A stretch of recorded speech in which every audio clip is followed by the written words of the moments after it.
keeps achieving. Colleagues, the next speaker is Dr. Tamara Phiri, who's from Malawi and is involved in the college there. So what we'll do, colleagues, at the end of the presentations, we'll invite the panelists here, and then we'll start a conversation around what people have said and any questions you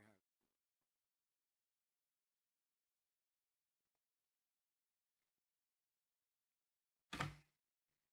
Good morning. My name is Tamara. I'm a physician in Malawi. I'm based at Queen Elizabeth Central Hospital in Blantyre. And in this forum, I'm representing the EXA College of Physicians, where I am the registrar. And I want to spend the next few minutes reflecting on how assessment looks like in real life, because we've heard very beautiful talks on how it's being done in Canada, and about what they did in Botswana and all the concepts they thought through.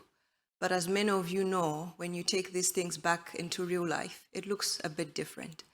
So I'm going to start by reflecting on what it's supposed to do, what it's supposed to look like, and then what it really looks like in my real world.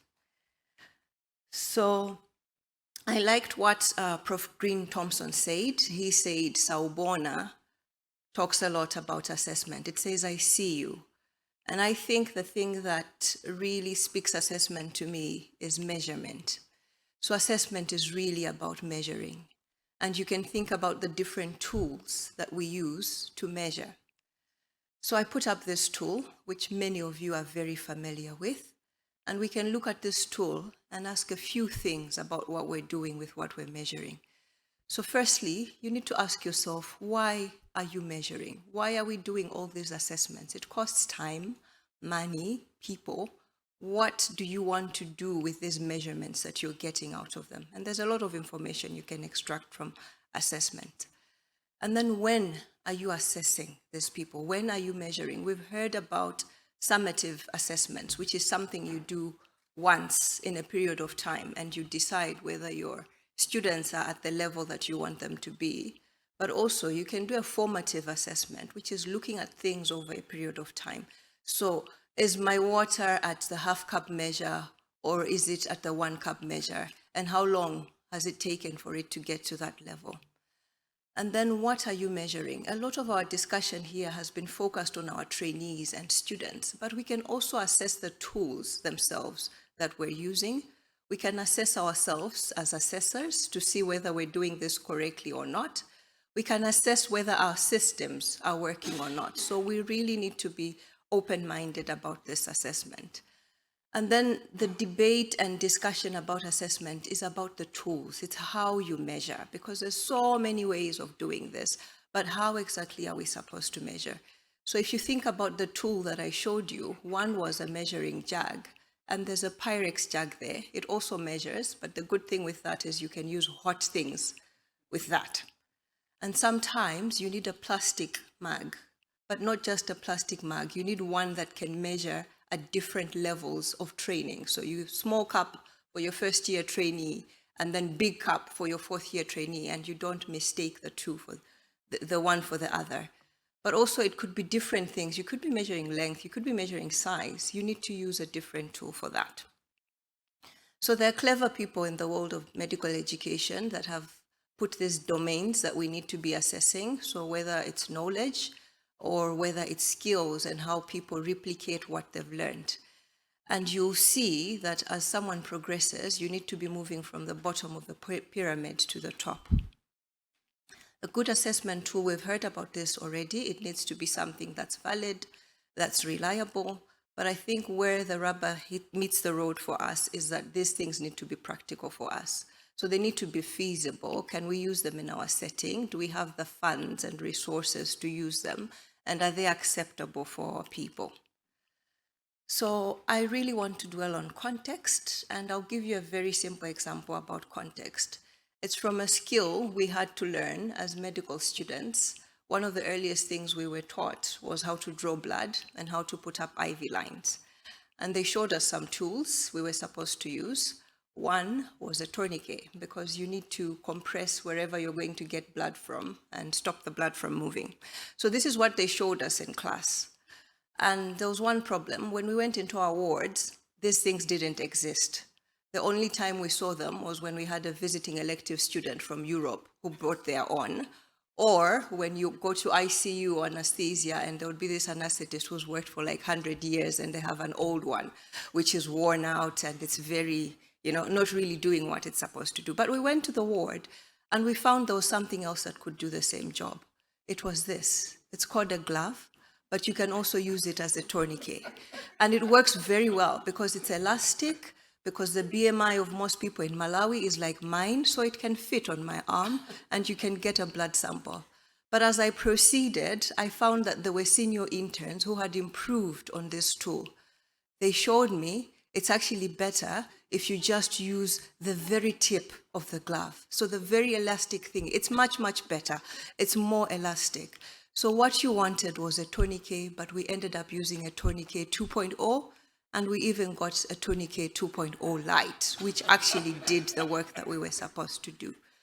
So I'm talking about this because we are trying to adapt tools that have been developed for settings where things work.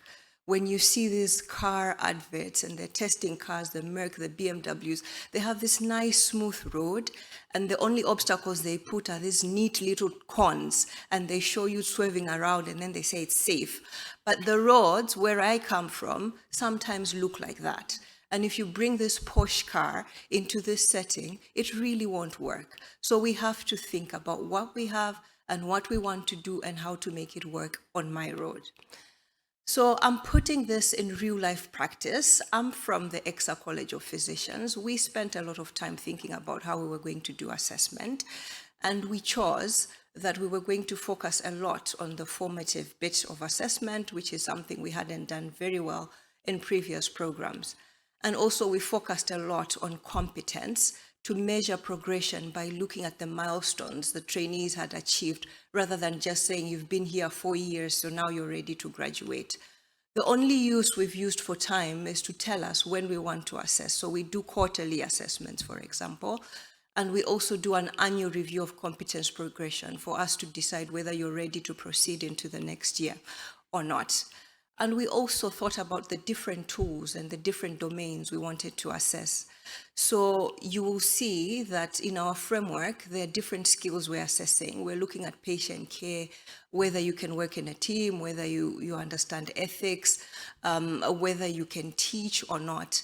And for each of those, there are different tools that we've developed. So in year one, you'll see that we're focusing a lot in patient care, assessing many clinical exams, your acute care assessment tool, how your notes are, how you present.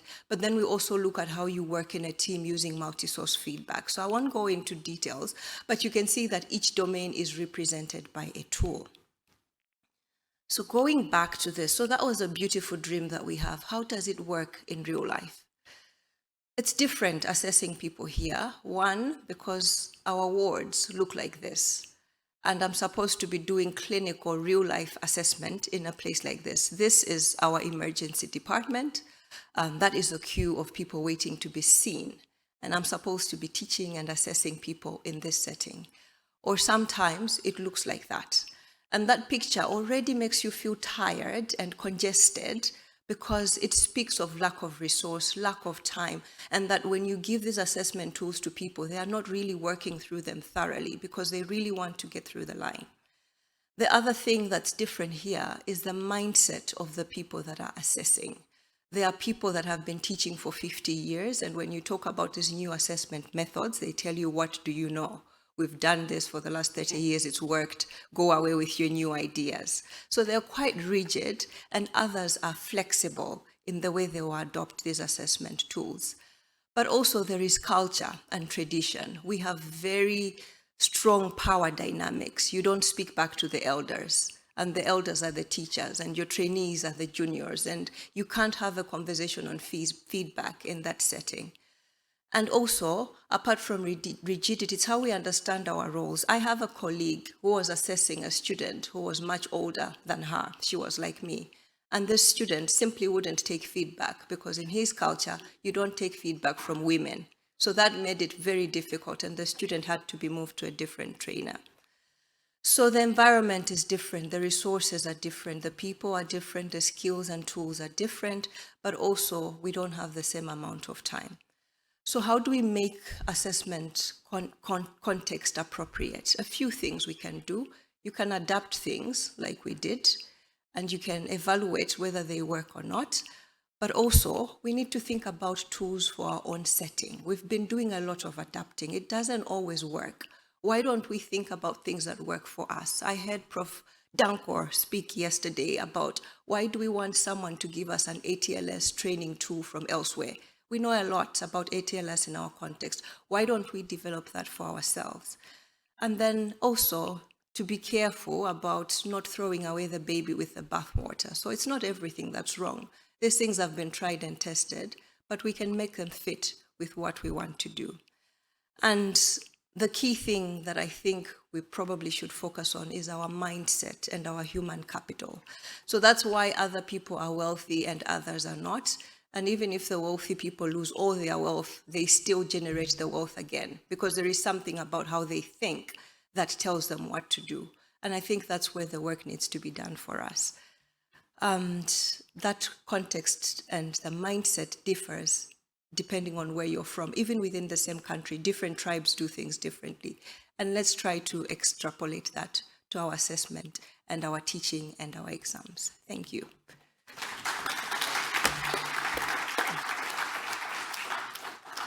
Thanks very much, Tamara. I think that is really an example of leadership through creativity.